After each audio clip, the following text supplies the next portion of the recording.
biodiversidad, biogeografía y evolución. Para mi gusto, por todo lo que para mi gusto es esencial en los organismos vivos. Porque los organismos vivos, la diversidad de organismos vivos, la biodiversidad, si ustedes quieren, existe en la amplitud del espacio físico y enraizada en las profundidades del tiempo. Y el extraordinario número de organismos, el despliegue de innumerables formas de la biodiversidad, estructuras, relaciones, es un producto de la historia de transformación conjunta de los organismos y sus ámbitos peculiares de vida. En otras palabras, de la transformación conjunta del espacio, tiempo y forma que forma un ámbito unitario, indisoluble. Historia natural o historia de la naturaleza, una expresión aparentemente de lógica elemental, ya que nosotros como seres humanos estamos conscientes de que tenemos una existencia histórica, somos históricos hasta la raíz de los cabellos, como dicen algunos filósofos, y estamos siempre en unidad con el mundo que configuramos con nuestro quehacer.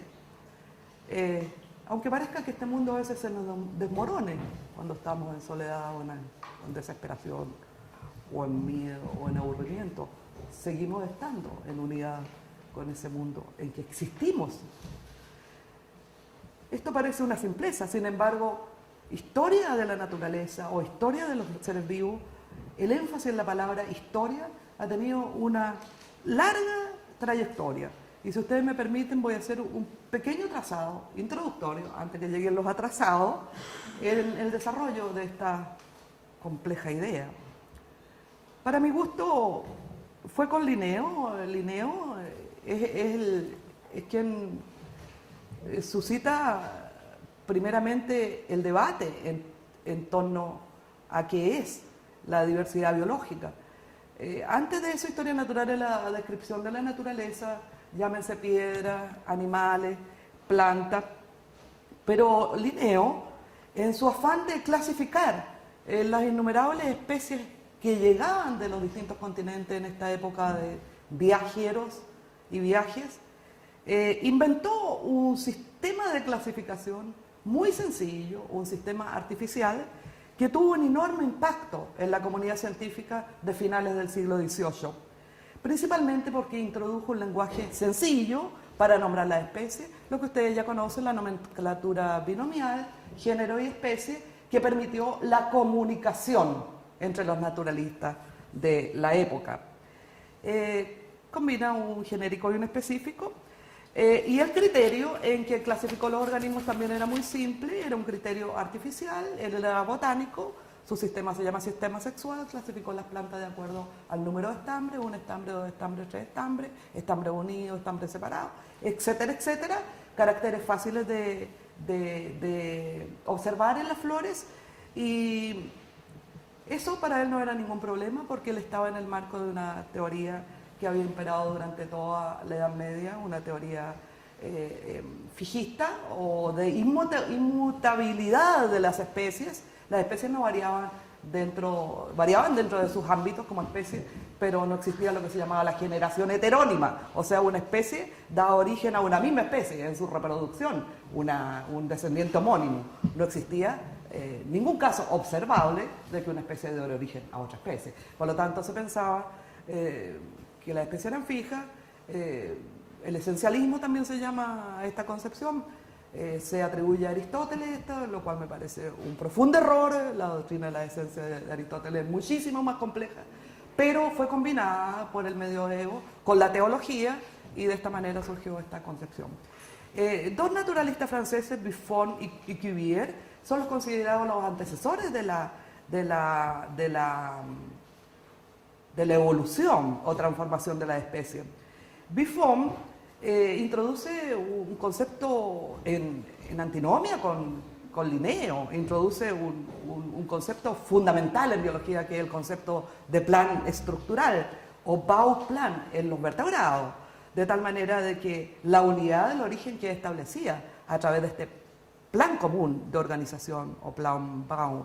Pese a ello, Buffon era fijista, pensaba que esto era solamente convergencia o analogía por unidad de función. El énfasis lo puso en la función. La insistencia de Buffon en el plan estructural común de los vertebrados llevó a otro naturalista un poquito posterior, pero contemporáneo de alguna manera, a Cuvier, que era paleontólogo, a su principio también fundamental en biología, que es el de correlación de partes, según el cual la estructura de cada órgano está funcionalmente en conexión con las demás partes. Un concepto muy importante que fue absolutamente crítico a las clasificaciones artificiales que fueron muy repudiadas, como la de Linneo, que era la que tenía la primacía en ese tiempo por la trascendencia que tuvo su clasificación. Pese a los aportes de Buffon y Cuvier, y pese a que Cuvier había observado los organismos fósiles, porque era paleontólogo, ambos siguieron participando en la doctrina de inmutabilidad de la especie. Y Cuvier propuso esa teoría que ustedes saben del catastrofismo para explicar que las especies surgen en diversas creaciones debido a catástrofes naturales que ocurren en la historia de la Tierra. Sin embargo, habría que destacar en Buffon, en lo que a biogeografía compete, una primera intuición o una primera comprensión de la unidad espacio-biota. Buffon rechaza la generalización vigente de que las biotas están determinadas por los climas y sostiene lo que después se ha llamado la ley de Buffon, en que distintas regiones, pese a sus climas similares, sostienen biotas distintas. Un concepto absolutamente interesante. Junto con de Candolle se considera a Buffon por ello el padre de la biogeografía, puesto que de Candolle formuló otros principios tan importantes como la ley de Buffon y también Humboldt en lo que refiere a distribución de especies.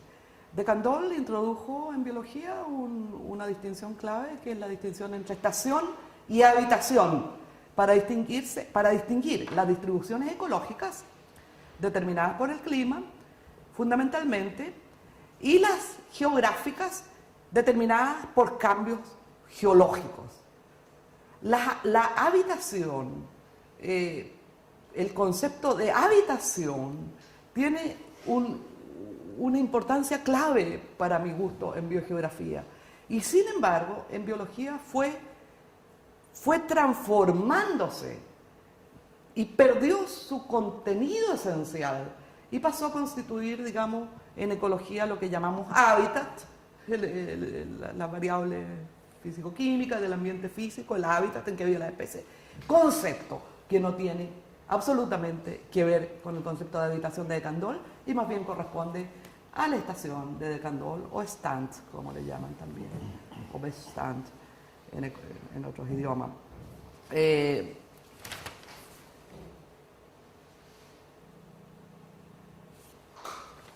Sin embargo, la palabra historia adquiere su énfasis especial en la historia natural con la idea de evolución, que fue formulada primeramente por Lamarck, que puso el énfasis entonces en los caracteres o funciones del organismo en su hábitat, que determinarían las transformaciones. Es curioso que en tiempos de Buffon y de Cuvier, un filósofo, Kant, fuera el primero en decir explícitamente y discutir en su libro llamado La crítica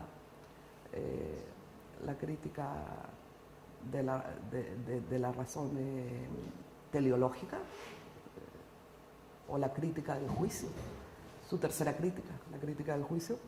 Él pone allí, discutiendo Buffon, que era contemporáneo de él, como también lo era Linneo, que el plan estructural de Cuvier y la correlación de partes, el plan estructural de Buffon y la correlación de partes de Cuvier indican como que hubiera un antecesor común. podría indicar más que una analogía, una descendencia a partir de un antecesor común, un antecesor madre, como él dice. Rastreando, digamos, el énfasis de la palabra historia, en historia natural,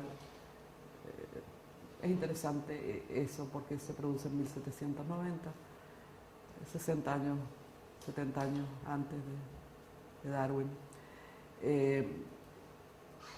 En esos tiempos de Buffon, Cuvier, Kant, Linneo, la palabra evolución existía, pero se refería al crecimiento o desarrollo. Cuando se hablaba de evolución se hablaba de la transformación del desarrollo o del crecimiento, no a la transformación de las especies. Darwin, no voy a hablar de Darwin porque todos ustedes conocen, solamente quisiera mencionar de que para mi gusto su trabajo fundamental y que le demoró más de 20 años después de su viaje por el mundo con el Beagle, es la puesta en escena u ordenación sistemática de todos los conceptos de la historia natural de su tiempo en torno a una idea de transformación de las especies que tenía en mente. Él puso en un sistema los conceptos en torno a esa idea de la anatomía comparada, de la morfología, del plan estructural, de la paleontología de su tiempo, de la geología de su tiempo, de la embriología, de la distribución geográfica, de la variación. Todo lo que se sabía lo puso en contexto en torno a una idea de transformación que él tomó, digamos, de la sociología de su tiempo, la idea de selección natural, basada en una competencia o lucha por la existencia, ideas de Malthus que sostenía, bueno, la población crece en progresión aritmética y los recursos en geométrica de tal manera que se produce una competencia, lo aplicaba a las sociedades, lo aplicó entonces a la naturaleza, pero ordenó, y eso es lo importante, ordenó en un todo coherente, todo el conocimiento de la historia natural apuntando a esa idea. Darwin, como metodología, introdujo varias nociones importantes para estudiar la historia de los organismos. Según Gould, fue el creador del método histórico en historia natural, Darwin. Uno de los principios que él usó es el uniformitarismo o actualismo que viene de Lyell, el principio de Lyell, y que no viene de Lyell, sino que viene de los geólogos anteriores a Lyell, de Hatton, fundamentalmente de Hatton. El presente es la clave del pasado, procesos que ocurren en la actualidad pueden ser estudiados a la larga escala como análogos de la actualidad. El actualismo, un principio fundamental en las ciencias naturales e históricas, llámese geología o llámese biología. Lo otro que hizo, el otro principio según Gould que utilizó fue ¿cómo le llama él? Le llama la conciliación de evidencia. Eso lo desarrolló en forma espectacular. Líneas de evidencia procedentes de disciplinas muy diversas convergen en un punto de pensamiento o en una idea para la reflexión. Darwin lo hizo magistralmente, como ya dije, utilizando las líneas de evidencia de la historia natural de todas las fuentes posibles y también de sus propias observaciones, que fueron muchísimas en sus viajes. Conciliación de evidencia, el otro principio. Y también las anomalías. Las anomalías en la distribución geográfica, las anomalías en la morfología de la especie, consideradas como marcas de la historia. También utilizó Darwin eso. La distribución geográfica fue fundamental. Toda la idea de transformación de la especie, mirando la transformación de los pinzones, por ejemplo, en las islas de Galápagos, que él sabía, porque sabía bastante geología, que se habían ido formando consecuentemente por dispersión y transformación en aislamiento.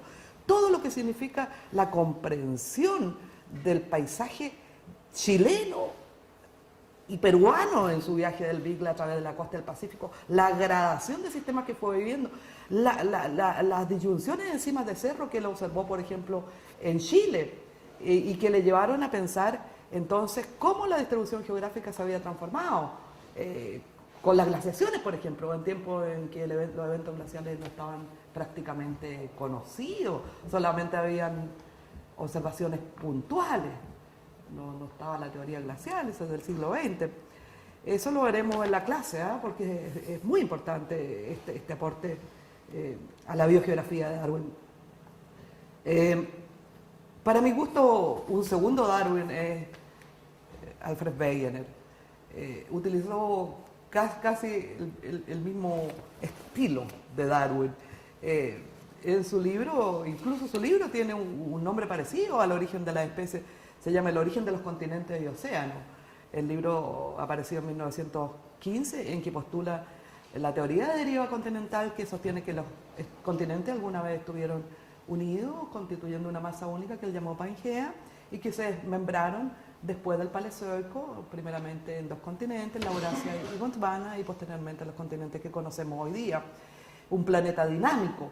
Hizo lo mismo que Darwin, observó el encaje entre continentes, por ejemplo en Ancha África y Sudamérica, observó las biotas comunes, fósiles que habían entre África y Sudamérica, por ejemplo, la cicadófita, los helechos con semilla, la flora de Glossopteris, que tenía las mismas especies en los dos continentes, observó la convergencia en la fauna de reptiles, los mismos géneros compartidos, observó las huellas glaciales o las huellas geológicas que eran comunes a ambos continentes. Por ejemplo, las estrías glaciales las estrías glaciales son las huellas o arañazos que deja el glaciar cuando va deslizándose por la tierra, por las piedras y rocas que lleva en su base, y la tremenda masa de hielo que se desliza va arañando, digamos, la roca y dejando estrías que tienen una direccionalidad indicando la trayectoria del glaciar. Y las estrías glaciales de Sudamérica y África tenían una direccionalidad que apuntaba a una masa única de hielo que unió a las dos partes y cubrió los dos continentes. Y solamente eso se podía entender si los dos continentes estaban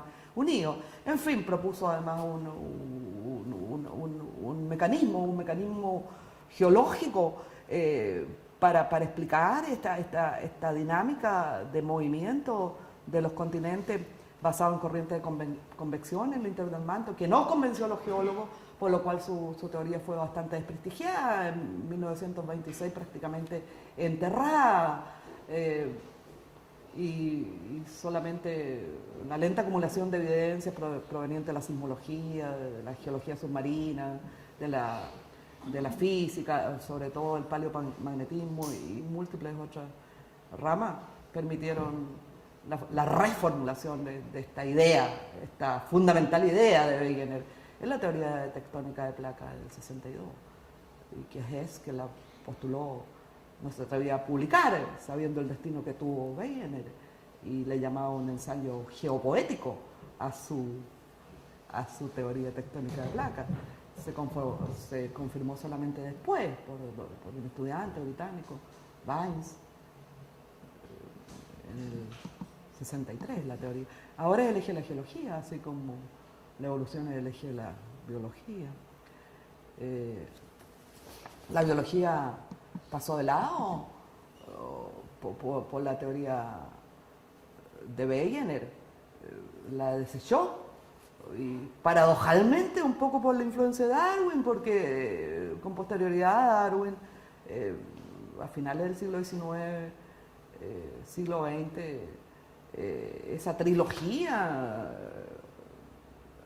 herencia, organismo, relación, ese todo unitario de Lamarck, de Darwin, fue centralizado, digamos, reductoramente en la genética, y de alguna manera se perdió el personaje central, que es el organismo, que es el que establece las relaciones con el espacio.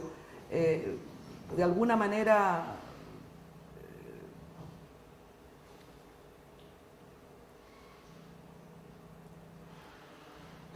eso viene de Weizmann, el determinismo genético que ha marcado la biología, que sigue marcando. La biología actual viene de finales del siglo XIX, de Weizmann, quien dio el fundamento, digamos, teórico con su hipótesis de que la continuidad de células germinales ocurre casi independientemente de las células somáticas, principio que reduce al organismo a una simple excrescencia de la revolución de las células germinales. Ese es Weissman, el principio de Weissman. Y este principio fue formulado en debate con un biólogo alemán, Haeckel, que creó la palabra ecología, este señor Haeckel, que estaba influenciado más bien por Lamarck y que sostenía la hipótesis contraria. Destaca la relevancia del individuo, aquí con la relevancia del individuo, y considera la reproducción como un simple mecanismo de transmisor de genes, una simple discontinuidad de los individuos, la hipótesis contraria, la de Haeckel. Me interesa a mí este debate por la marca que ha tenido en la biología actual y me interesa también la posición alternativa que viene también de antiguo en biología y en filosofía, fundamentalmente la hipótesis organísmica, que es la que me parece a mí menos reduccionista. Y en este sentido quisiera referirme un poquito más latamente a uno de los personeros principales de esta teoría organísmica o filosofía del organismo, que es el biólogo Iskil, un biólogo estonio. Trabajaba en invertebrados marinos, trabajó en Alemania toda su vida y trabajaba en comportamiento. Se dice que él es el creador de la etología o ciencia de las costumbres de los animales. No solamente eso, me parece que ha influido mucho en la biología moderna. El concepto principal de Iskil es el concepto de mundo circundante o Umwelt, mundo circundante. Alrededor de cada ser vivo hay un espacio, y aquí viene lo importante, que ellos mismos conforman con su actividad y que él llama mundo circundante. En franca oposición al enfoque dominante que considera la existencia de un entorno externo común y objetivo para todos los organismos al cual los animales se adaptarían. Él cambia en 1913 la expresión mundo circundante por la ambigüedad que se hacía del uso, un concepto que aprendió rápidamente en la comunidad, pero empezó a usarse como un medio ambiente o un medio entorno. Entonces lo cambió por mundo perceptible, le cambió el nombre al mundo circundante y le llamó mundo perceptible, Merkwelt, el mundo de las marcas. Los órganos sensoriales de los distintos organismos reaccionan ante los estímulos o marcas o notas, como él le gusta llamar a Iskil, ante determinados y específicos estímulos de su ambiente. Las marcas o notas de Iskil, aquellos portadores, aquellos organismos o entornos portadores de marcas, él llama los Merkmalträger, los portadores de marcas, aquellos que estimulan y marcan al organismo.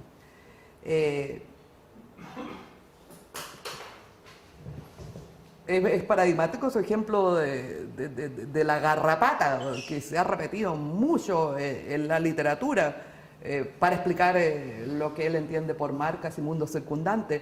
Él dice que la garrapata es ciega, sorda y muda, es incapaz de percibir sabores y se las arregla para nutrirse de la sangre de sus presas, que son mamíferos, con un sencillo mundo perceptible o mundo circundante compuesto solamente de dos notas: la temperatura de la piel del animal de sangre caliente de cuya sangre se alimenta y el olor a ácido butírico de la grasa de los mamíferos que portan. Dos notas ante la cual reaccionan.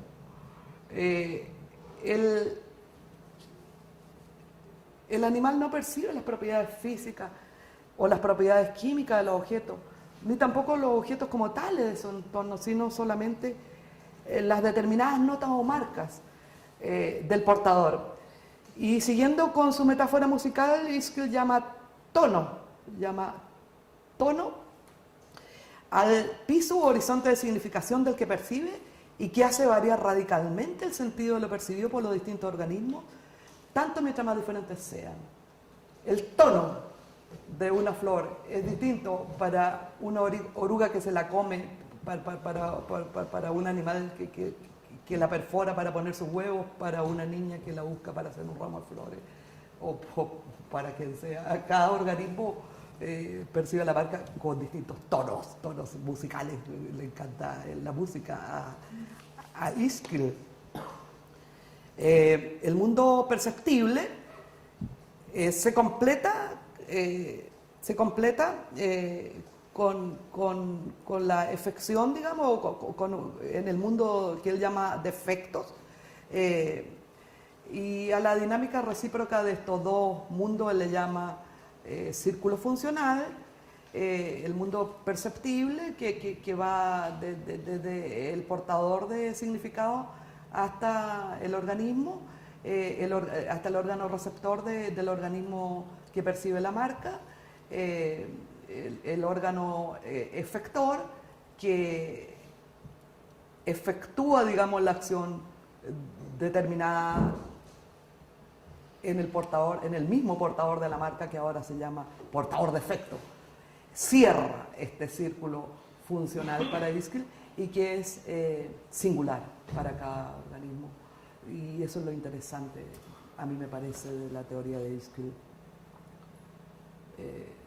Él llama lo notable, digamos, en la relación, es que los acordes le llama él, entre el organismo y sus notificadores, se producen entre linajes genealógicamente muy distantes, por ejemplo, entre una flor y una avispa, en la simbiosis, por ejemplo, o entre reinos distintos, como en el caso de los polinizadores con su planta. Pero también hay música hay acordes para Ischl en las relaciones opuestas a las de cooperación o simbiosis, como por ejemplo en la predación, el acorde entre el zorro y el conejo, o entre la araña y la mosca, como a él le gusta, un ejemplo paradigmático también muy repetido, el de la araña y la mosca. La araña es mosquífera y la tela de araña está hecha a la medida de la mosca para Ischl, tal como un sastre corta un traje a la medida del cuerpo de su usuario. La tela de araña ha sido diseñada a la medida de las moscas y esto es contrapunto. Cada ser vivo posee un espacio subjetivo y propio, lo que él llama esquema de tiempo y espacio. Eso es lo que me interesa a mí rescatar en Ischl. La concepción de un mundo singular y propio para cada organismo, que ellos mismos crean con su actividad y pugnan por expandir constantemente durante toda su vida, representa un giro radical con respecto a una tradición ecológica que estudia las relaciones con la sola consideración común del mundo de los efectos y su medición, eso se puede cuantificar y dominar técnicamente desde afuera. La unidad funcional, sin embargo, que conforman los organismos con su mundo significante, es la que tiene los efectos significativos en el cambio conjunto organismo-medio. En eso, organismo-espacio, que me gusta resaltar, y fundamenta una nueva concepción de lo que es adaptación animal, que rompe con los cánones darwinistas y que de alguna medida ha sido muy estudiado por personas, por ejemplo, como Maturana, Varela, Podosí. A la tarde van a escuchar ese nuevo concepto de adaptación por uno de sus inventores, digamos, Jorge Podosí. La adaptación como una constante, un concepto que Maturana reconoce explícitamente como procedente de Ischl. También Ischl ha influido bastante en la concepción cibernética, por ahí los 50 y toda la escuela posterior, los sistemas retroactivos que se retroactivan, también ha tenido mucho que ver en la filosofía contemporánea, conceptos como el yo y mis circunstancias de Ortega, viene directamente de Ischel, como él lo reconoce en la traducción de la obra de Ischel que él lideró en la revista de Occidente. También en la filosofía del rizoma de Deleuze, por ejemplo, que está muy en boga actualmente. Subir y Agamben. También ha tenido importancia, o resuena, no es que haya influido directamente, pero resuena mucho en el mundo simbiótico de la Lynn Margulis, y resuena mucho en la hipótesis Gaia de Lovecraft.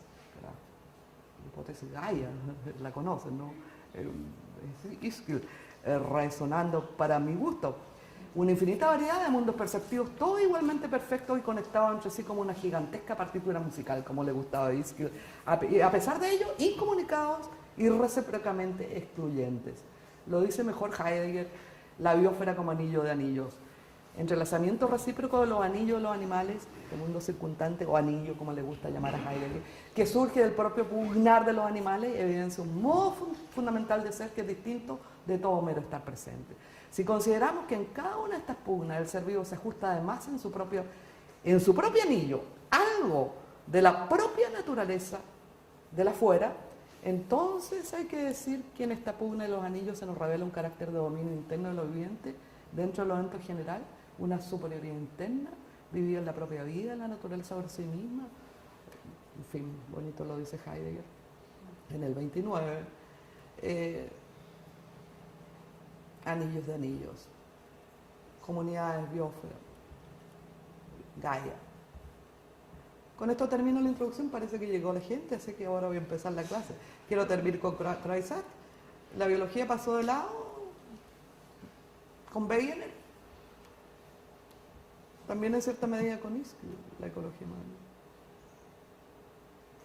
También en cierta manera pasó de lado a Croizat, que recogió el mensaje de Wegener antes que se formulara la teoría de tectónica de placa. En su pan Biogeografía, venezolano, de origen suizo, era León Croizat, en solitario.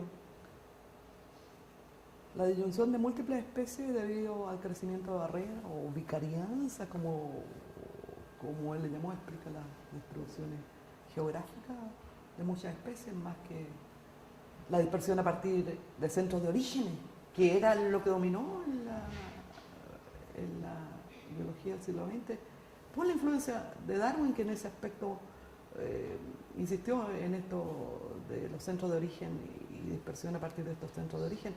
Esa idea la rompía de alguna manera la concepción de una tierra que se fragmenta, de continentes que se mueven, al menos como un factor importante en las distribuciones. Croizat insistió muy tempranamente en eso. El creador de la biogeografía de la vicarianza, que ha tenido muchísimo auge en concordancia con las filogenias moleculares. La idea de Croizat más importante es su concepción unitaria del tiempo, el espacio y la biota. Su lema, que insiste en su libro todo el tiempo, espacio, forma, son una unidad indisoluble, constituyen un ámbito unitario. La sistemática, la biogeografía y la evolución constituyen ámbitos que tienen una interconexión recíproca de sus respectivos dominios, configurando así los ejes de una historia natural de la vida, o para decirlo en un lenguaje menos arcaico, los ejes de la historia de la naturaleza biológica, o de la biología, si ustedes quieren. Ya, ahora voy a empezar la clase porque ya llegó la gente. Estaba diciéndoles que esta era una introducción porque con Juan no vamos a poder hacer la clase porque quedó varado en Puerto Williams por un conflicto que hay por el gas y los aviones no están saliendo y ha estado toda la semana tratando de viajar y no lo logró. Llamó hoy día en la mañana diciendo que es imposible, que con suerte logra salir hoy día y a lo mejor si le hacen un huequito podría trabajar mañana, siempre que los coordinadores lo permitiesen, si hubiera un huequito, si es que llega. ¿Ah? Mala suerte. Con él habíamos conversado cómo enfocar esta clase y como nosotros trabajamos juntos en un curso de biogeografía de Chile, nos pareció que la mejor manera de explicar, digamos, en concreto esta unidad, tiempo, espacio, forma, esta biogeografía, la historia de las distribuciones en el espacio y en el tiempo, era aplicándolo a Chile, a nuestro país, porque no sabíamos que habían estudiantes de otros países, pensábamos que eran chilenos y podía interesarles esta cosa concreta, pero el mensaje creo que es general y el estudio del caso Chile, y habíamos pensado que yo relatara la biogeografía del bosque y el de los sistemas áridos, llámense Andes o desiertos. Nos vamos a quedar con el bosque solamente y ojalá Juan tenga un huequito mañana para seguir la historia con los desiertos y los Andes. Nuestro país o nuestro continente tiene una serie de marcas que lo singularizan de los demás continentes del mundo, y esa singularidad está dada fundamentalmente por la cadena andina que lo recorre en toda su longitud y que determina una configuración de los sistemas atmosféricos muy singulares. Los sistemas procedentes del Atlántico del Este, los alisios del Este, la cordillera ejerce sombra de lluvia, de tal manera que dejan su humedad al este de Sudamérica.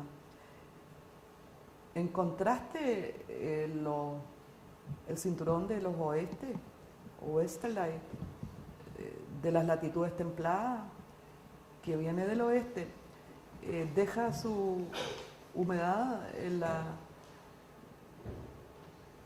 en el lado pacífico del continente, y la cordillera ejerce sombra de lluvia en el otro sentido ahora, dejando seca la parte, en este caso argentina. Eso hace que los cinturones vegetacionales que siguen de manera muy fiel el comportamiento de los sistemas climáticos no tengan, como en África o Australia, una dirección este-oeste, cinturón tropical, cinturón subtropical, cinturón templado frío, sino que tengan una distribución muy singular. La vegetación tiene una distribución muy singular, dado este fenómeno. La congruencia de los dos sistemas determina una franja de vegetación aérea que recorre el continente en forma diagonal, la llamada diagonal árida, que comienza en el extremo este del continente, en el Beagle mismo, y se prolonga a través de formaciones secas como la estepa patagónica o el monte, en los Andes y desiertos chileno-peruanos, hasta prácticamente el Ecuador. Por el contrario, las formaciones de bosque están discontinuadas y solamente se presentan en la costa pacífica, a lo largo de Chile subtropical y templado, con influencia de los oeste, y una pequeña franja en la parte andina argentina y al este de los continentes, cuando la influencia de los alisios es posible, se produce una gradación de bosques más o menos subtropicales, secos, hasta los bosques tropicales, siempre húmedos, cálidos, de Amazonía venezolana o los Andes tropicales. Esa configuración única, eso da un contraste vegetacional y climático muy pronunciado este-oeste, que es característico del continente. Por otro lado, también da un contraste entre los océanos Pacífico y Atlántico con dinámicas propias. En la parte pacífica, la corriente fría de Humboldt es flectada a lo largo de nuestras corrientes, de tal manera que produce surgencia de agua fría en las costas subtropicales y tropicales de nuestro continente, que mantienen un gradiente de temperatura más o menos suave a lo largo de la costa, en contraste con el Atlántico. La cercanía de Antártica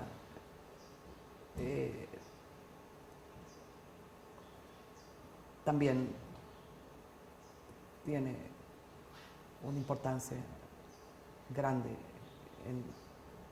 en el clima al menos del cono sur de Sudamérica. Estoy haciendo tontera. La distribución de los bosques de Chile sigue muy bien en la diagonal área, no tenemos una transición paulatina de los sistemas vegetacionales, sino que hay un corte navaja, digamos, desiertos y semidesiertos muy áridos al norte de los 30 grados, por el efecto de sombra de lluvia que ejercen los altos Andes a la humedad procedente del Atlántico. Prácticamente llega lluvia solamente un poquito en el altiplano de Arica, Antofagasta, el invierno boliviano, y el resto es seco. Y por otro lado, la influencia de los oeste, las latitudes templadas, entre los 38 grados sur, Biobío, Temuco, que es el límite del subtrópico, al norte hasta aproximadamente 32 grados, los oestes ejercen solamente influencia estacional por el desplazamiento anual que experimenta el anticiclón del Pacífico, de tal manera de que hay un clima con lluvias solamente en invierno y verano seco, el llamado clima mediterráneo, en que se distribuyen los llamados bosques subtropicales o esclerófilos de hoja dura, Peumo, Boldo, Litre, Quillay, Maitén, Patagua, esa onda, Cynotophagous, o los bosques deciduos de roble, fundamentalmente de roble, en el Maule. Y al sur están los bosques siempreverdes, laurifolios o templados lluviosos, si ustedes quieren, porque están en esta zona húmeda, templada, lluviosa, lluviosa todo el año.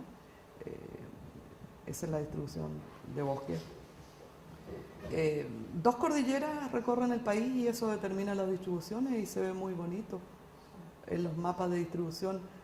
Este es un perfil de los Andes y se ve que todas las formaciones, el esclerófilo, prolongan al sur por el valle longitudinal y van ascendiendo en altura a medida que van encontrando su sucedáneo climático por el enfriamiento adiabático que experimenta la masa atmosférica al subir y el aumento de la lluvia, de tal manera de que a medida que aumentan las lluvias y disminuyen las precipitaciones en la vertiente andina, las formaciones van extendiendo como un brazo por la cordillera su distribución. Aquí falta el otro brazo de la B, pero aquí se ve, mirado desde arriba, como el bosque esclerófilo tiene esta forma de B, el bosque maulino, el bosque valdiviano, siempre esta forma de B, con sus brazos extendiendo por las dos cordilleras. Muy sui generis esta distribución en un país con dos montañas longitudinales. La cordillera de la costa presenta también estas puntas de cerro con una vegetación discontinua, llámense tundras magallánicas, coníferas o roblería acá en la zona de Valparaíso, en La Campana, El Roble, Chicauma, Cantillana, o bosques relictos, los más boreales de Chile, en la cima de cerros del norte chico, como el Cerro Imán, Santiné, Huentelauquén, Talinay y Fray Jorge, que son los más ricos en especies. Bosques de cima de cerro con neblinas, con una flora húmeda austral, absolutamente distinta de la matriz de formaciones áridas que la circundan, uno de los milagros botánicos más notables de la biogeografía del continente y de Chile. La marca biogeográfica del tiempo profundo en los bosques chilenos, el síndrome de relictualidad, una serie de marcas que indican la antigüedad y el arcaísmo de nuestros bosques, por ejemplo, el alto nivel de endemismo, el aislamiento taxonómico de los linajes, las disyunciones geográficas con distantes territorios como por ejemplo Australasia, el sur de Brasil. Es la marca gotvánica, que costó un poco de tiempo para que se notara en biología. Ahora se nota mucho.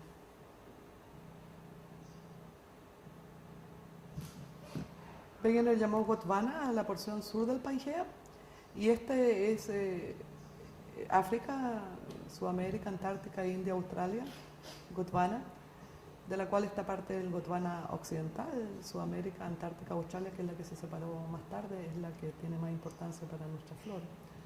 Nuestra flora es relativamente pobre en taxa, en comparación con otros países como Perú, Bolivia, por supuesto, Amazonía y los Andes tropicales, o Argentina. Tenemos alrededor de 6.500 especies nativas de plantas terrestres de la línea verde, del reino planta, que hacen pequeñísimos porcentajes de los grupos globales, ¿no? Pero aquí se nota una cosa bonita, interesante y poco notada, que nuestro país tiene un alto porcentaje de la diversidad global de briófitos, grupos arcaicos, las briófitas, las hepáticas, los antocerotes, el 8% casi de especies notable. Si vamos a hablar de valor de biodiversidad, este es uno de los valores de biodiversidad que tiene indudablemente nuestro país. Las angiospermas, por supuesto, a pesar que tienen un pequeño porcentaje de la flora global, son muy importantes por su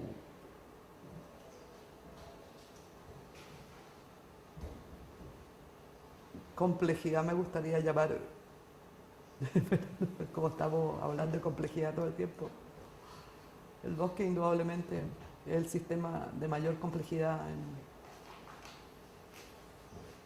entre las comunidades chilenas, lejos, y no solamente por los números de especies o por el número de estratos, la diversidad de formas de vida que aloja o de relaciones, más bien por la diversidad de capas históricas que conforman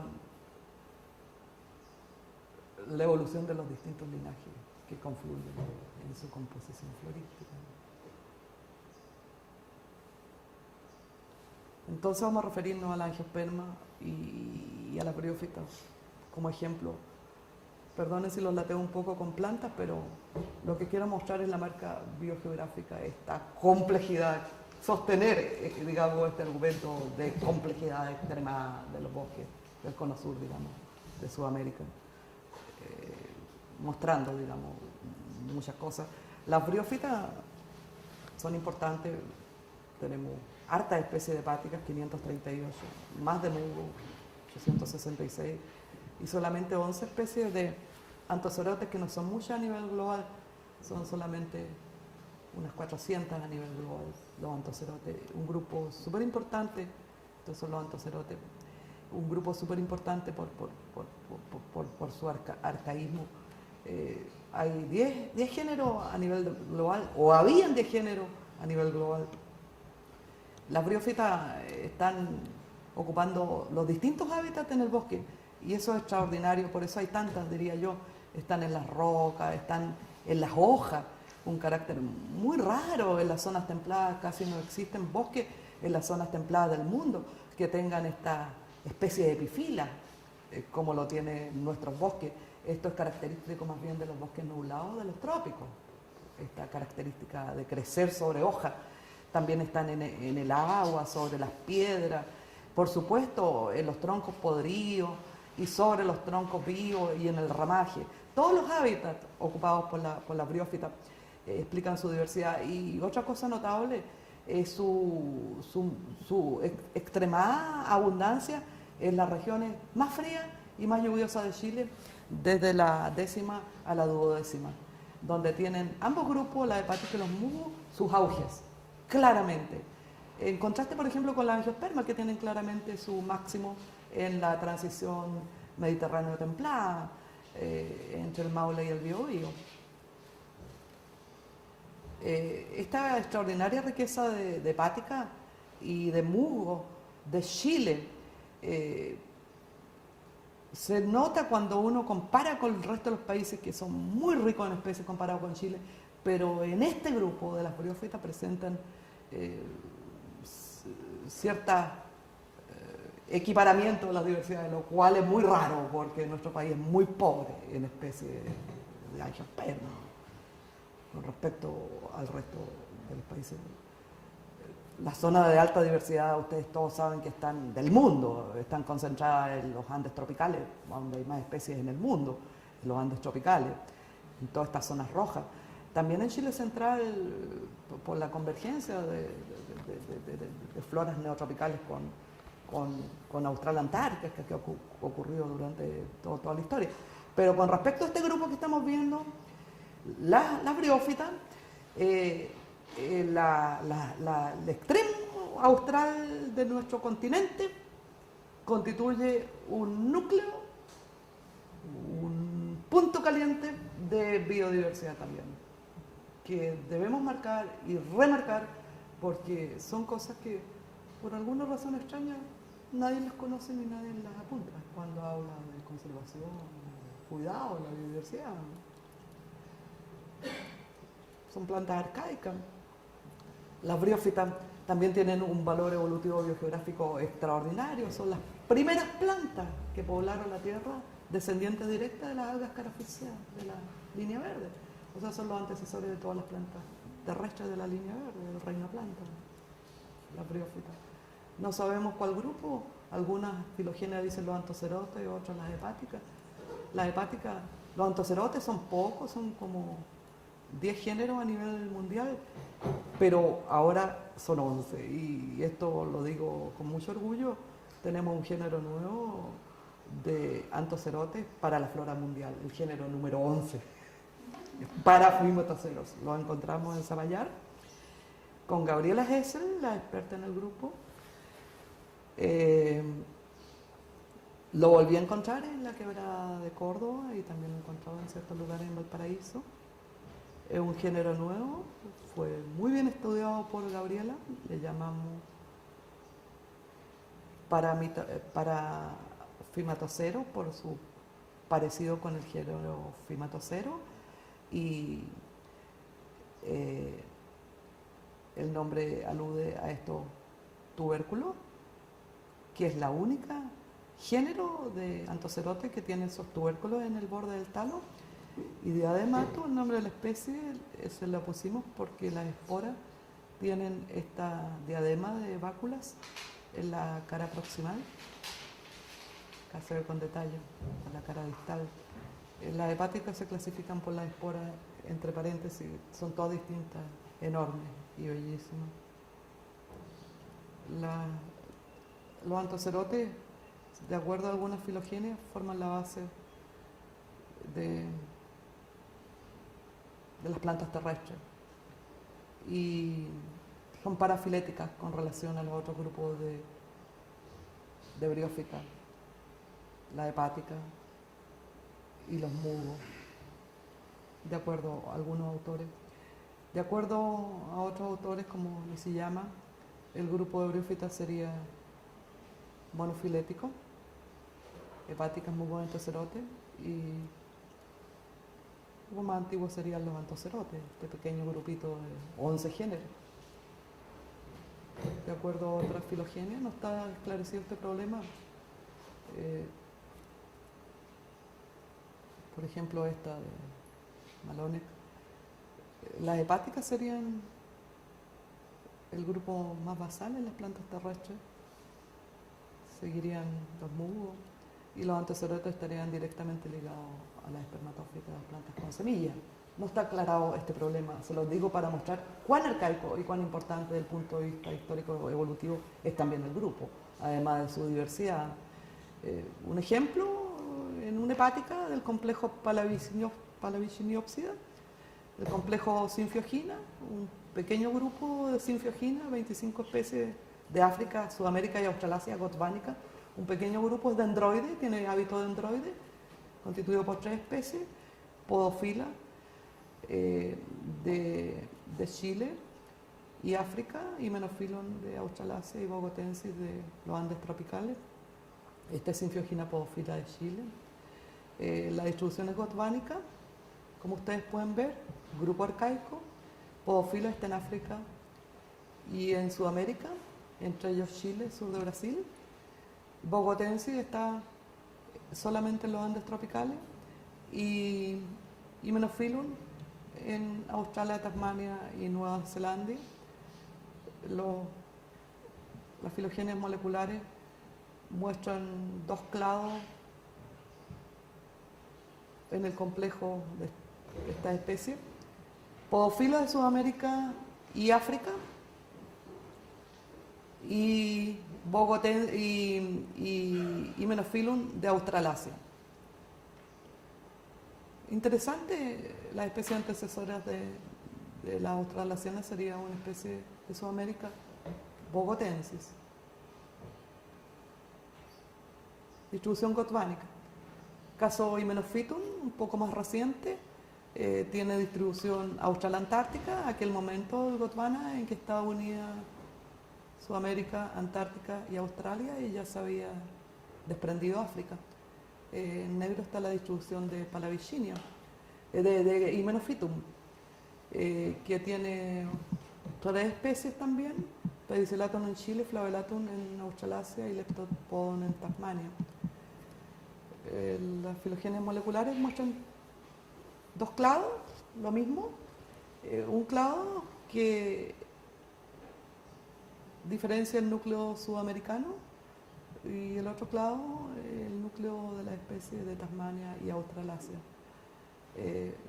Lo que sugiere un patrón de distribución continua a lo largo de los territorios de Sudamérica, Antártica y Australasia, y posterior división que separa los 2 núcleos.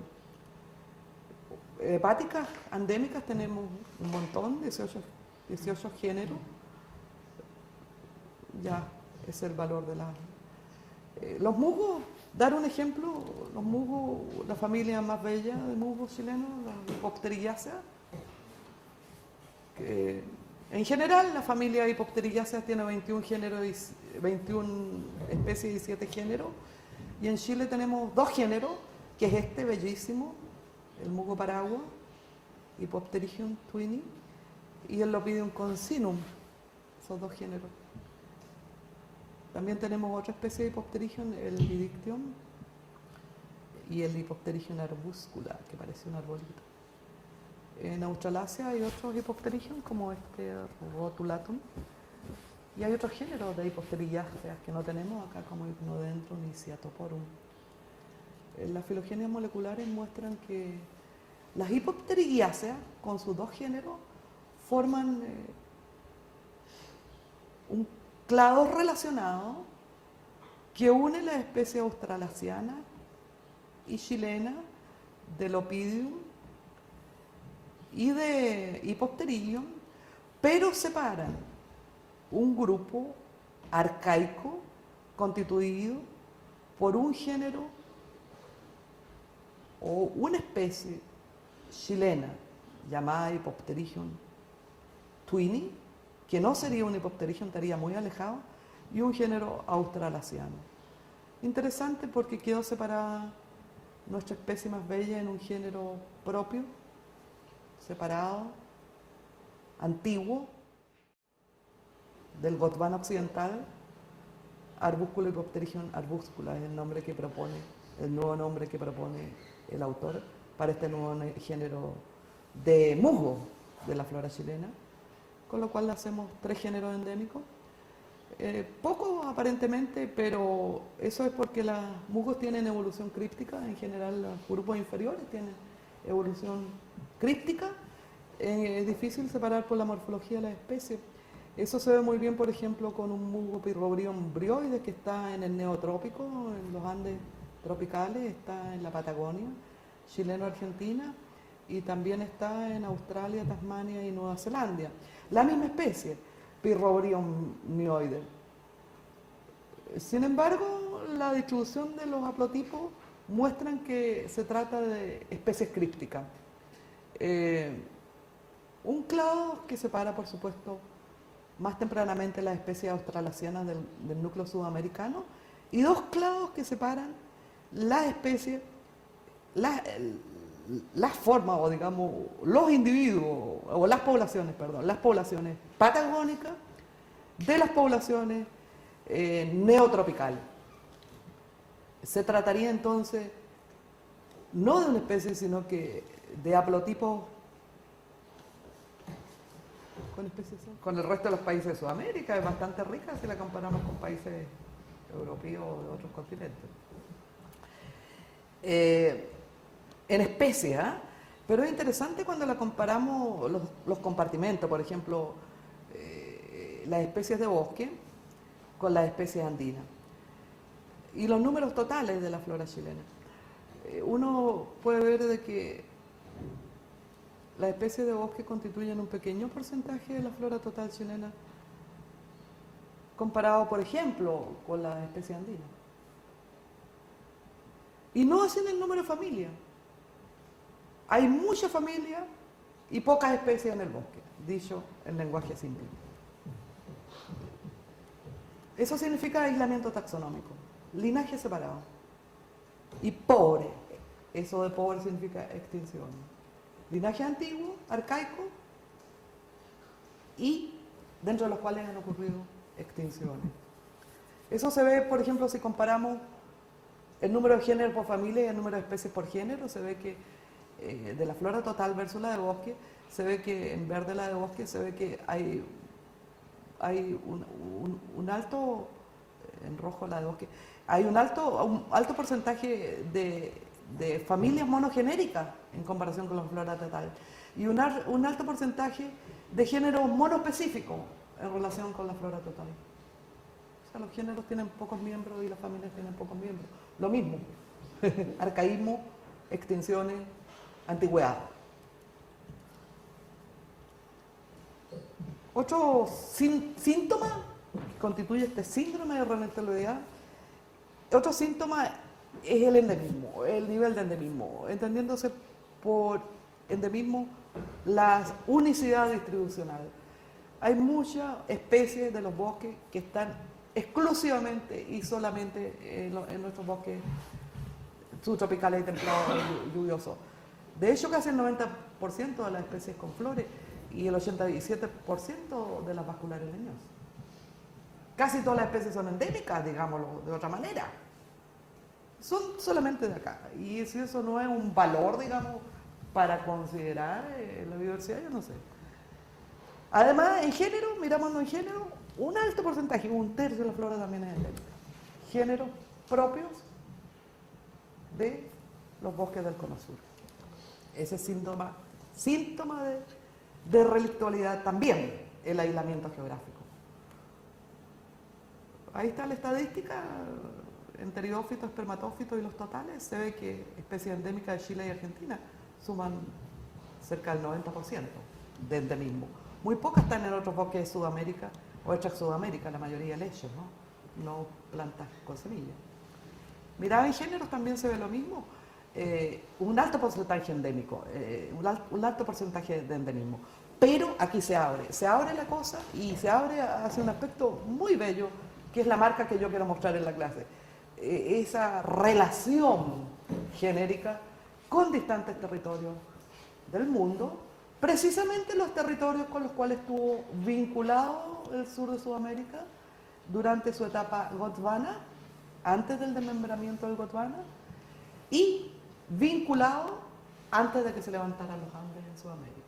previo al levantamiento andino en Sudamérica, las vinculaciones neotropicales.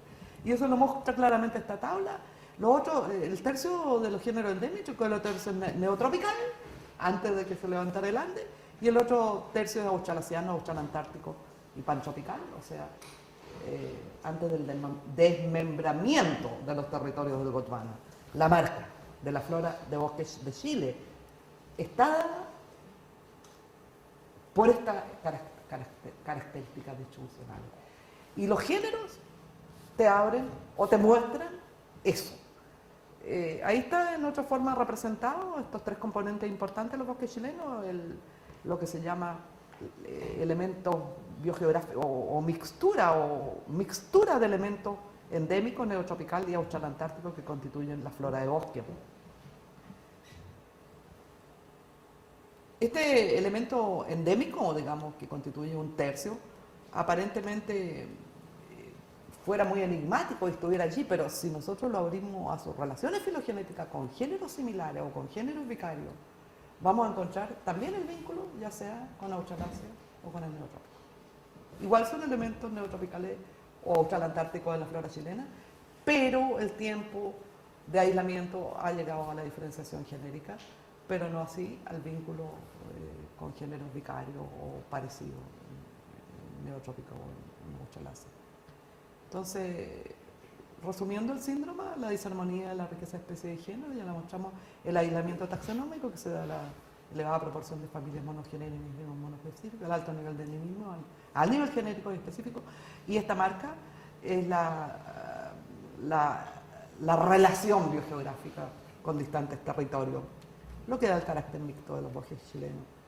Los géneros endémicos, como les decía, pese a que son endémicos y están solamente aquí, muestran en su vinculación filogenética relaciones ya sea con linaje australantártico o neotropical. El caso, por ejemplo, de todos los verdes, que son elementos australantárticos realmente en la flora chilena por sus relaciones filogenéticas, y los rojos son neotropicales. Así, por ejemplo, en uno de nuestros monumentos, el olivillo otique, la especie dominante de los relictos de neblina del norte chico, es el bosque de la costa pacífica de Chile central, desde los 30 grados hasta la isla Mocha a los 43 grados, en el borde pacífico. Bosque húmedo valdiviano chileno muy importante. Pertenece a una familia endémica, Aetoxicaceae, con un solo miembro, Aetoxicon, y una sola especie, el olivillo, Aetoxicon puntatum. Con esa distribución, desde Fray Jorge a la Mocha. Y sin embargo, esto que era enigmático y que fue, por su valor, fue vinculado a múltiples familias en el pasado por la morfología, recién ahora, de acuerdo a la filogenia molecular, ha sido relacionado con la familia Berberidopsiaceae, con la cual constituye un clado homogéneo, el orden Berberidopsidale, de muy reciente innovación, de acuerdo a este grupo de filogenia de angiosperma, el grupo AEPG, que está publicando continuamente en internet. Entonces, estos hallazgos, digamos, por fin, entonces se relaciona con las Berberidopsidaceae, y esto nos vincula con Australasia, un linaje australantártico. Esta familia tiene 3 géneros, una que está en Chile, Coralina, Berberidopsis coralina, otra que está en Australia, Berberidopsis beckeri, y un género también australiano, Streptotamnus. Otra familia endémica, también monogenérica, con el género Gomortega, y un solo taxón, Gomortega keule, el keule, con una distribución muy puntual en la costa del Biobío, un par de poblaciones prácticamente en extinción. También extraño en sus relaciones con la filogenes moleculares de las lauráceas, se nos muestra vinculado a elementos australantárticos y ocupando una posición muy basal, como Ortega, en el orden de las laurales. Sigue constituyendo una familia endémica y monoespecífica, como Ortegácea, pero estaría en la base de las laurales, o sea, se vincula a la laurácea, Aterospermatácea, Hernandiácea, Monimiácea, Laurácea, de Australasia, o sea, el orden Laurales, la goma Ortega. Aquí también aparecen en estas laurales, en un clado más reciente, otro género endémico, la tepa, Laureliopsis, endémico de nuestros bosques, y sin embargo, en vinculación con un género australasiano, Laurelia, que tiene una especie en Chile, nuestro laurel, Laurelia sempervirens, y una especie en Nueva Zelanda, Laurelia neozelandica, y además tenemos nosotros un género endémico, Laureliopsis, la tepa, en el vínculo, o sea, un linaje de australantártico. El boldo de las monimiáceas también ocupa una posición bastante basal dentro de dos australasianas, dos monimiáceas australasianas. El belloto, bueno, este no es endémico, este tampoco es endémico, es pantropical, el belloto, todas laurales. Otro género endémico es nuestra flor nacional, el copihue rojo, que puede ser blanco también. Y el coicopihue, los dos taxas que tiene esta familia Fileciaceae. Género endémico, pero las filogenes muestran que su grupo hermano son las Ripogonaceae de Nueva Zelanda y Nueva Guinea. O sea, es un taxón australantártico, un linaje australantártico. También, a pesar de que sus dos miembros son actualmente endémicos de nuestros bosques. Fascicularia bicolor, el caso distinto, es un género endémico, la chubaya, la hermosa epífita que tenemos en nuestros bosques, que adorna con su tamaño y color nuestros árboles, sobre todo el bosque olivillo costero. El poe es un género endémico y sin embargo está vinculado a un género, a una familia de amplia distribución en los bosques de Sudamérica. Las bromelias de los bosques tropicales. Obviamente es un elemento neotropical de nuestra flora sin mayor problema. De hecho, los otros géneros que tenemos, las puyas, están también en el neotrópico, en Perú. Otro ejemplo de este género endémico, nuestra hermosa Generiácea, medallita, botellita, estrellita, estas tres géneros endémicos y monotípicos también con un solo miembro de nuestros bosques y que pertenecen a la familia Generiácea y a la tribu Coronantera,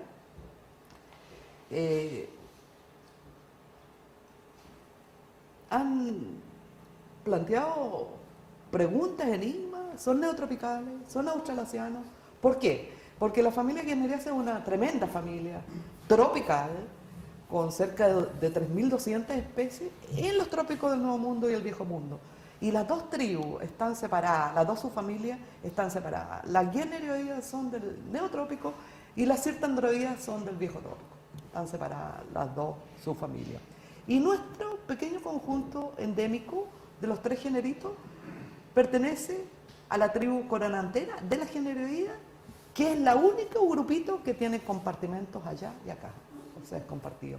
Por lo tanto, la pregunta es, ¿son el vínculo? Por eso son importantes, a pesar de que son otros generitos guachos en nuestros bosques, son importantes porque parece que fueran el link, la articulación entre las Generiáceas del Viejo y el Nuevo Mundo, una familia muy importante, porque es el único grupo que está en las dos partes. Sin embargo, los estudios moleculares recientes muestran que no es el caso y que pertenecen a las Generioides sin conexión con las Cirtandroides del Viejo Mundo. Serían entonces elementos neotropicales que habrían invadido el sur de Sudamérica y, secundariamente, las pocas especies de la tribu que están en Australasia. Entonces, los géneros endémicos muestran el vínculo. Mayor aún lo muestran los géneros netamente compartidos, y aquí sí que corro para terminar rápido. Los dos modelos, digamos, el modelo neotropical y el modelo australantártico. El modelo australantártico se vincula al final del Eoceno, cuando se separa la Australia de la Antártica. Esta conexión América-Antártica perduró más tiempo. En todo caso, el último momento posible de este pasaje vía Antártica es el Eoceno superior, 49 millones. Y estos linajes australantárticos tienen su importancia porque se remontan al periodo previo a esta disrupción cuando había continuidad entre estos tres territorios, y por esa razón ha sido súper estudiado, son muy estudiados y se le ha dado mucha importancia, sobre todo por los botánicos australianos, neozelandeses, que tienen mayor desarrollo de la disciplina que nosotros. Ellos le han dado esa importancia. Mientras que el otro modelo, el modelo de vinculación neotropical, ha sido muy poco estudiado de nuestros bosques y muy poco oleado. Y siempre se habla de la flora notofagus, pero no, también un tercio más viene por acá. Pero este puente antártico ha sido más estudiado, por eso voy a correr.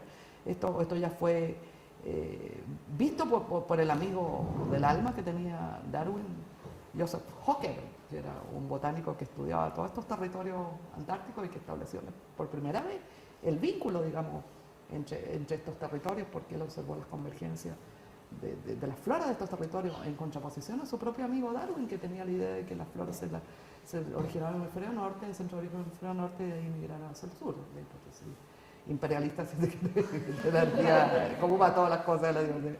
Pero Hooker tenía esta otra idea, y después vino este otro gran defensor del origen antártico de nuestra flora, que fue Skotberg, un sueco que también influyó mucho.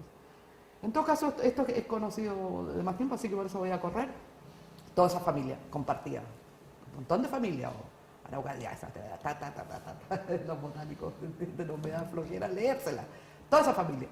Y en Chile, ustedes pueden ver en rojo, siempre un miembro guayo, un género y una especie, un género y una especie, un relicto, el síndrome de relicto le llaman, no tenemos tan pocas especies, pero un enorme valor y complejidad, a pesar del poco número.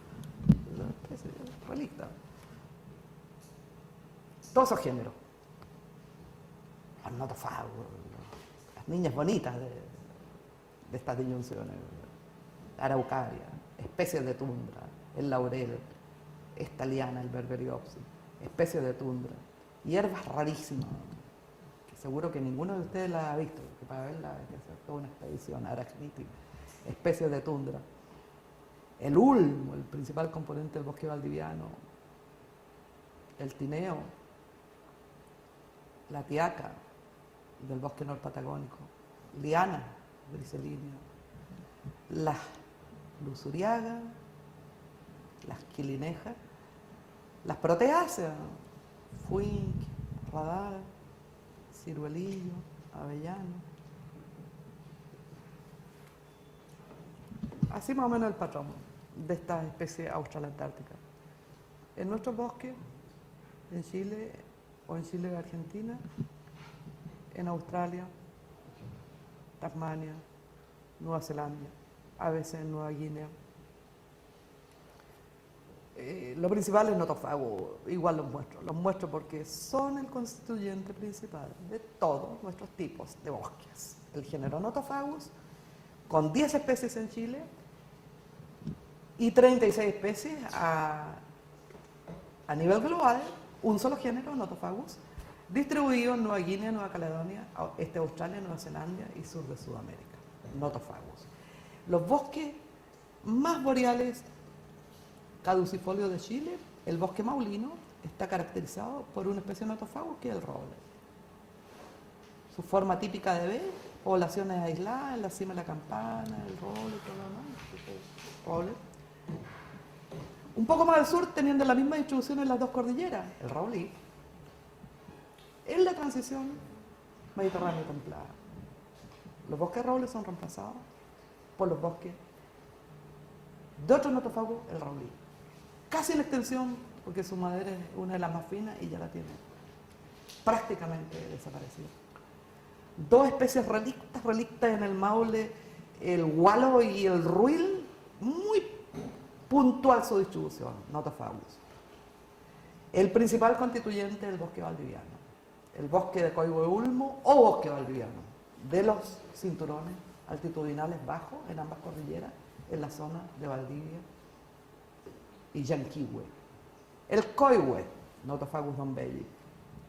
Acá se ve una distribución en la latitud de Yanquihue, en verde el bosque valdiviano de Coihue-Ulmo, en ambas cordilleras, el bosque neopatagónico, bosque subantártico. En estas cumbres, con bosque subantártico, hay tundras magallánicas, coníferas, y una especie de notofago en la cordillera de la costa, muy importante a lo largo de toda la cordillera de la costa, de la zona templada, de Valdivia y Yanquihue y Chiloé, que es el Coihue de Chiloé, Notofagus litea.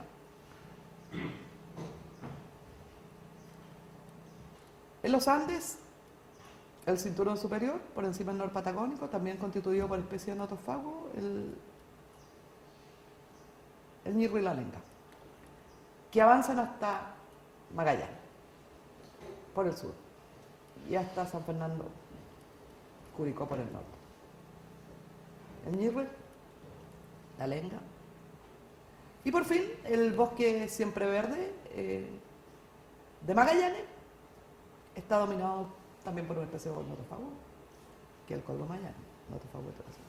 El notofago marca como componente todo nuestro bosque. Araucaria, bueno, tiene su importancia, también es compartida.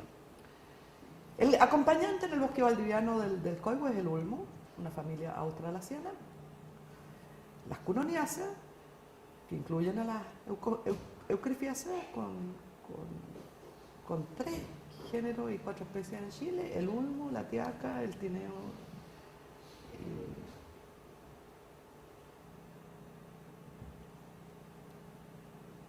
¿Por qué puse 4? 3 géneros con 4. Ah, sí, porque hay 2 especies de ulmo, el Eucrifia glutinosa y la glutinosa es muy rara en endosándola. Lo importante es el ulmo, la cordifolia. Y el tineo, el tineo, que es la baimania, que es compartida con Australasia, y la teca, que es endémica. El género que incluye que es endémico, pero todos son cunoniáceas, todos son familia australantártica. Las proteáceas también tienen 6 géneros en Chile, Embotrium, Gehuina y 3 especies de Lomatia, más este generito cordillerano, Orites, también son familia australantártica, las proteáceas.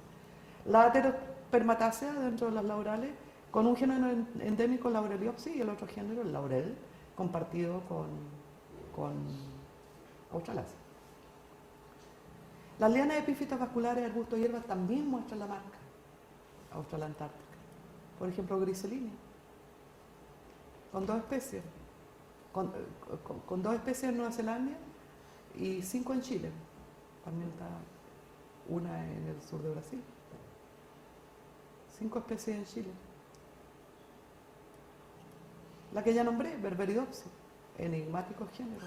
Una especie en Australia y una en nuestro país.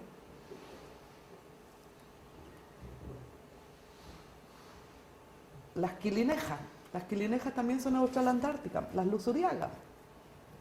Ahí está la distribución: Australia, Tasmania, Nueva Zelanda, Chile. Esta sección, Lusuriagae, Lusuriae, de las altromeriáceas.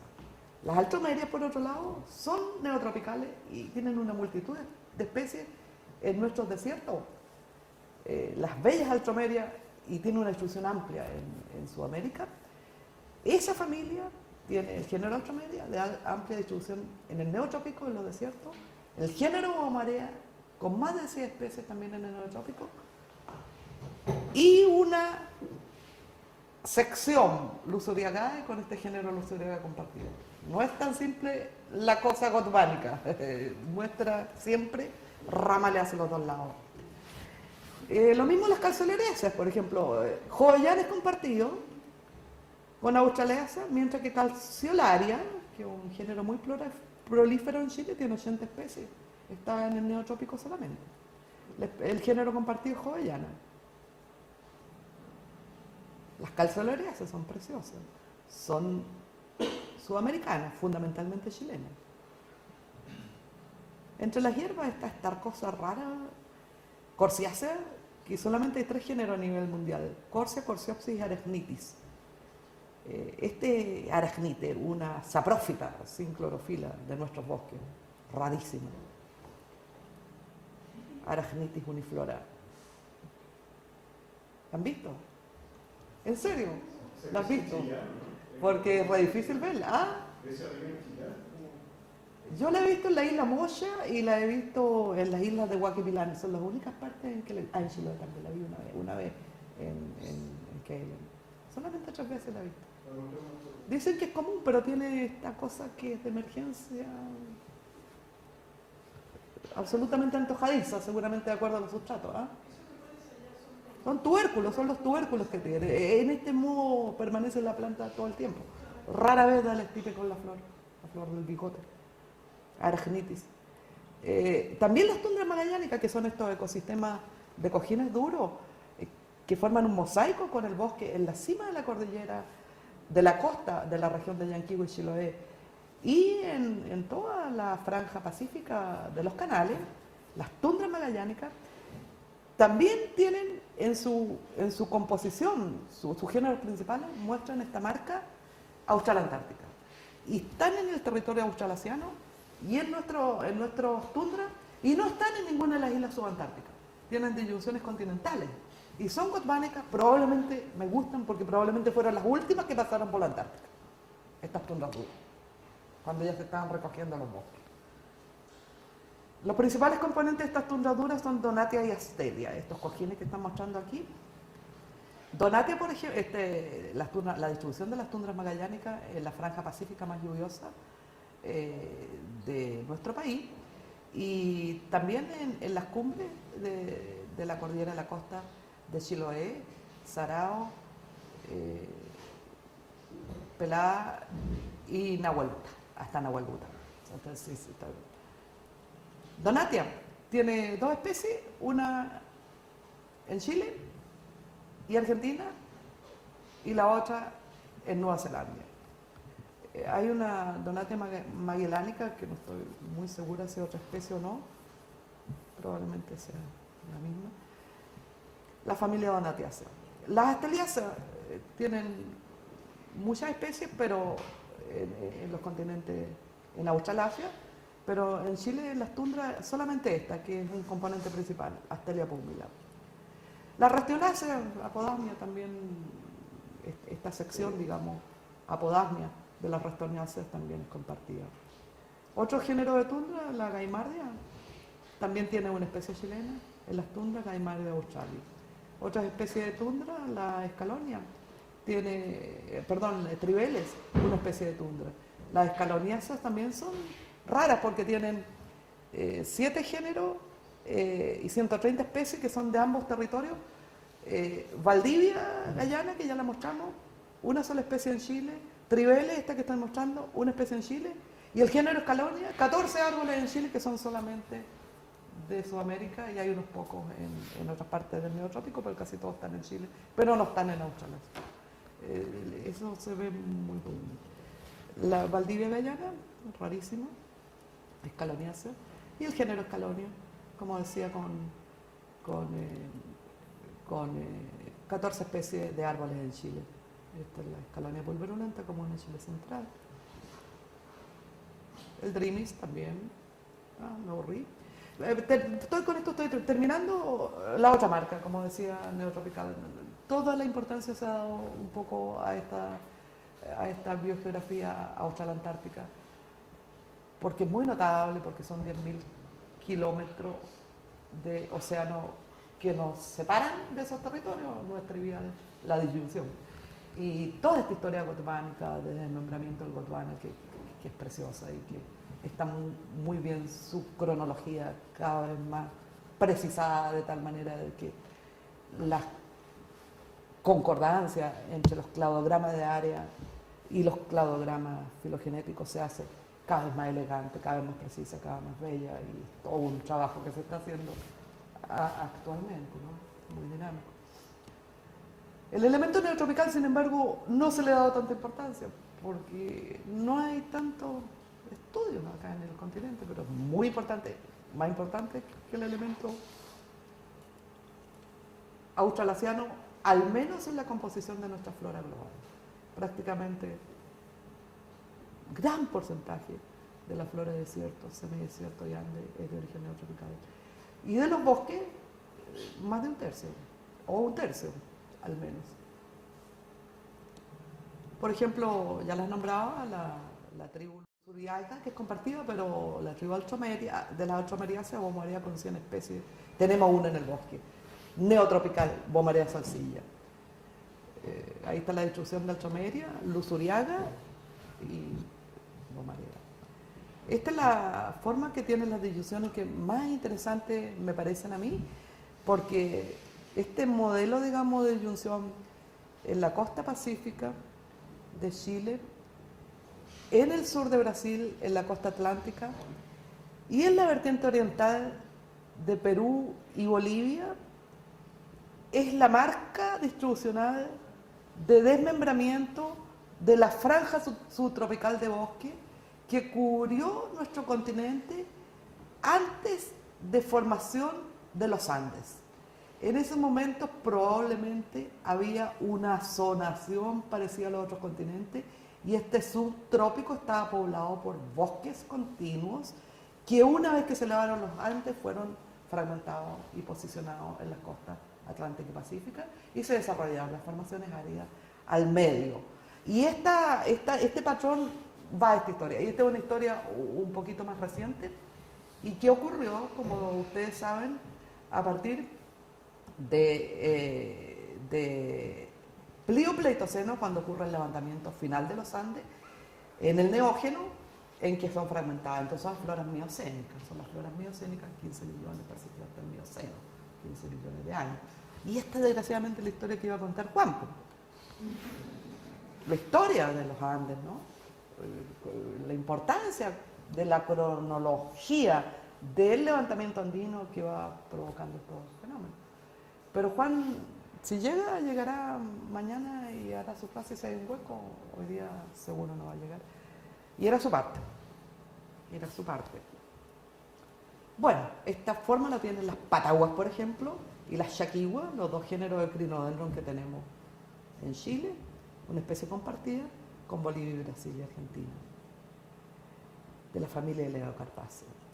Las quillajáceas, tenemos nosotros un miembro en Chile, el quillay, en Chile Central, Quillaja saponaria, y tiene el patrón de distribución disyunto interesante. Quillaja brasiliense en Misiones y Argentina. Disyunta, neotropical disyunta. Este es más o menos importante, este género, porque tiene 8 especies arbóreas, el género Azara. 10 especies en total en Sudamérica y 8 en Chile. La mayoría están en Chile. La mayoría de las especies. Escalonia, que ya la nombré, como parte de las escaloniáceas que tienen esta parte como tribeles compartida y esta parte no compartida de la escalonia. Es importante Escalonia porque tiene 13 especies de árboles en Chile y 40 especies en Sudamérica. Importante elemento neotropical de la flora chilena. Ahí están todas las escalonias de los árboles chilenos, la escalonia rosa, la alpina, la virgata, la rura, etcétera, etcétera, son muchas especies. Las mirtales son las más importantes, el orden Myrtales, la familia Myrtácea. Las mirtales son harto antiguas, provienen de esta familia pequeñita, están con distribución gotvánica y hay, tal como en la generiácea, 2 subfamilias importantes, las mirtoideas del neotrópico y las leptospermoideas del viejo trópico, familias muy antiguamente segregadas. Las mirtoideas con fruto carnoso, comidas por pajaritos, las principales especies endosócoras de nuestros bosques, todas tienen frutos carnosos. Y las leptospermoideas tipo eucalipto, con frutos secos, del viejo mundo. Nosotros tenemos un solo miembro de este antiguo relicto australantártico, el género Tepualia, el tepú. Es de fruto seco. Todas las restantes nuestras son mirtoideas, neotropicales. Este es el tepú. Ese es el único australasiano. Los cladogramas muestran de que nuestras mirtoideas, las neotropicales y todas las nuestras, menos el tepú, no constituyen un grupo segregado tempranamente.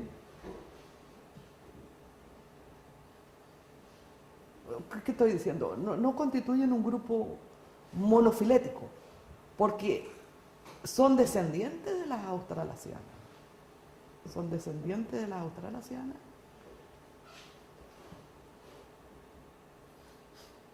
Y por otro lado, los subgrupos más arcaicos son también sudamericanos. O sea, no se puede decir de que las mirtáceas sudamericanas y las mirtáceas del viejo mundo de frutos secos sean dos grupos filéticos, sino que las mirtáceas sudamericanas son, si se quiere, polifiléticas.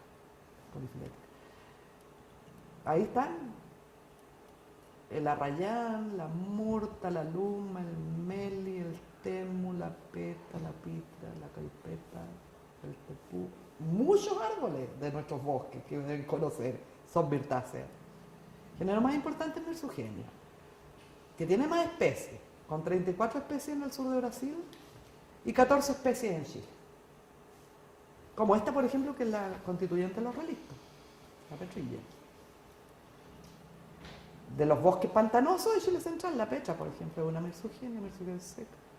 Exúcar, de nuestras quebradas húmedas, la lanceolata, nuestro matorral costero, la rufa. El elemento esclerófilo más importante está acompañado con este arbolito chico, la Mersogenia obtusa. También en el sur de Chile las mirtáceas son recontra importantes. Por ejemplo, la peta del bosque valdiviano, la petagua del bosque valdiviano, la crisopagarpa del bosque subantártico, la única que llega hasta Magallanes. Otro género de mirtácea también compartido, Blephariocallis, con esto ya estoy terminando.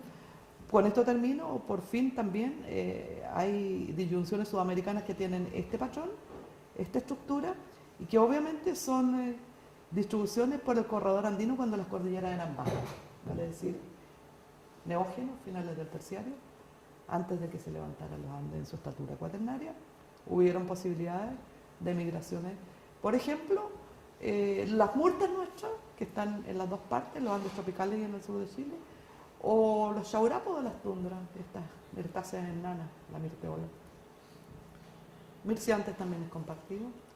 Géneros endémicos, por último, también hay en las mirtáceas, estos dos, Legrandi y Tepualia, son endémicos. Amomirtos y luma, cada uno con dos especies, también son endémicos de nuestros bosques. Bueno, y con esto termino. La historia terciaria de los bosques chilenos está ligada a los acontecimientos geológicos de desmembramiento del Gondwana, formación del hielo antártico, glaciación de la Antártica y levantamiento andino. Son los tres eventos importantes que han marcado la historia de esta vegetación.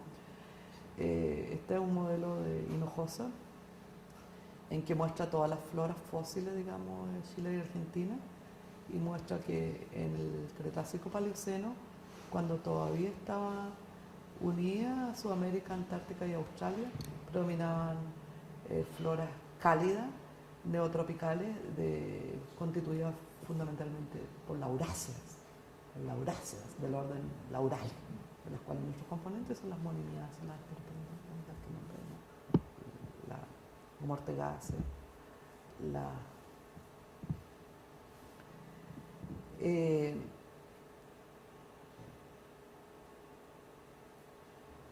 en el Eoceno medio, Paleoceno y Eoceno medio, estas floras son sustituidas por las llamadas floras mixtas, que comparten elementos neotropicales, como las lauráceas, con elementos australantárticos como notofagos, flores mixtas. A finales del Eoceno se produce la separación de Australia, de Sudamérica y Antártica, y las floras son sustituidas por floras más frías, templado-frías de notofagos, y las floras mixtas del Eoceno son relegadas. La historia terciaria de los bosques chilenos está ligada a los acontecimientos geológicos de desmembramiento del Gondwana, formación del hielo antártico, glaciación de la Antártica y levantamiento andino. Son los tres eventos importantes que han marcado la historia de esta vegetación.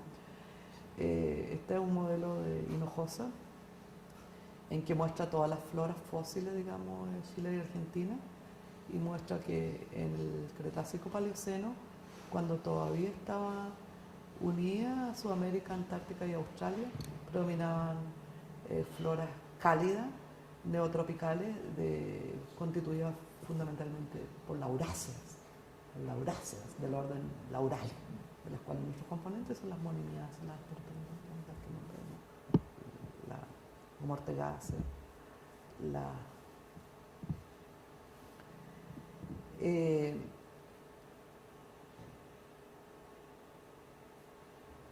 en el Eoceno medio, Paleoceno Eoceno medio, estas floras son sustituidas por las llamadas floras mixtas, que comparten elementos neotropicales, como las lauráceas, con elementos australantárticos como notofagos, flores mixtas.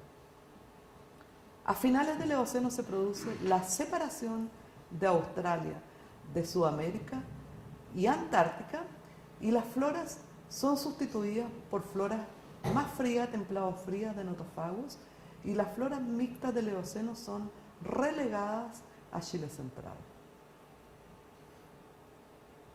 Esto por el inicio de la glaciación en la Antártica, de la hoja este de la Antártica, que determina el cambio de la circulación atmosférica y oceánica que enfrían las porciones australes del cono sur. En el Mioceno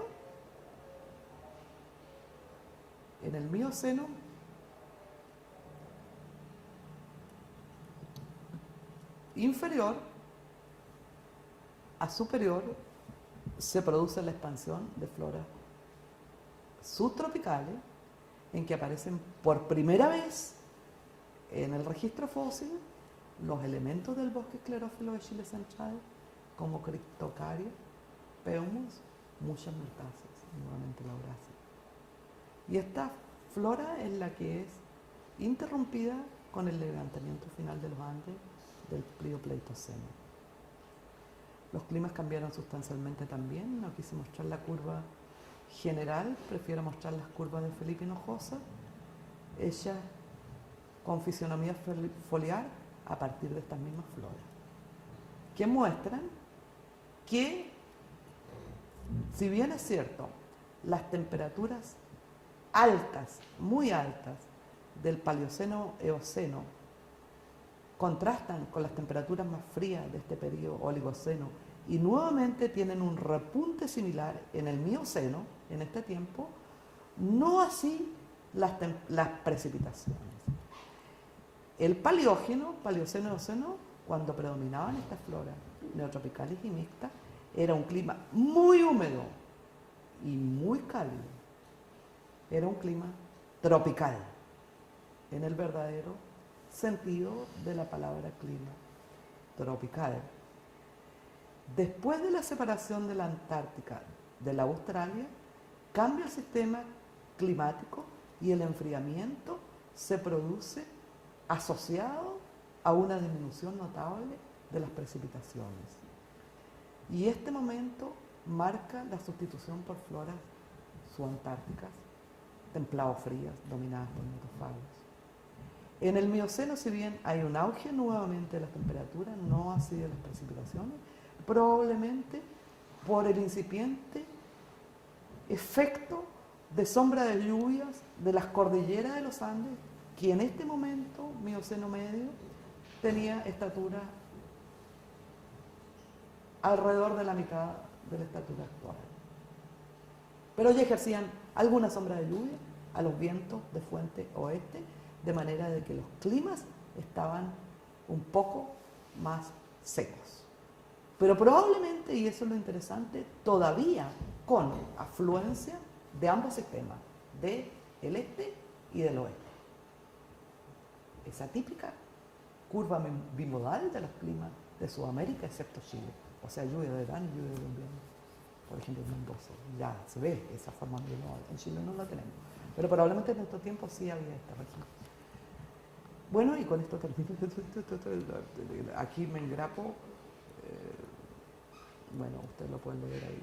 Bueno, estos bosques terciarios del Mioceno se aíslan por el desarrollo de los Andes, que determina el efecto de sombra de lluvia de fuente oeste, de fuente este, de tal manera que se desarrolla uno de los desiertos más secos del mundo en la vertiente pacífica, el desierto de Atacama, y con ello son eliminados los bosques subtropicales de la costa pacífica al norte de los 30 grados, en todo el subtrópico, hasta los 24 grados trópicos de Capricornio. Toda esa zona es transformada en desierto y probablemente la fragmentación viene desde el norte al sur, comiéndose el desierto entonces, de los cuales bosques como los relictos, que están a los 30 grados, son las últimas vanguardias de esos bosques subtropicales eliminados. Al mismo tiempo, la formación de la cordillera determina el cese de un clima probablemente tropical primeramente y después subtropical bimodal a un clima con solamente lluvias en el invierno en la vertiente pacífica, que es el clima mediterráneo, que determina la diferenciación de este bosque llamado esclerófilo, que solamente es detectado en las palifloras a partir de 1900. No sé si me pasé o no me pasé. ¿Qué horas serán? Ya terminé. Sí, me pasé bastante, pero no importa porque Juan no está y no estaba muy cansado, por eso importa, pero no importa por la cosa de Juan, que lo pudiera haber perjudicado con esta atrás. Hablé muy lento, yo creo. Voy a seguir un poquito con este cuento más cortito después de la pausa de media hora que vamos a hacer. Entonces vamos a hacer de 12 a 1 la segunda parte para dejarlo el colinde con Juan con el desierto. De 12 a 1 voy a reemplazar a Juan si tú quieres. Y tenemos media hora para tomar café. ¿O no? ¿Estamos bien así? ¿Sí? Ya.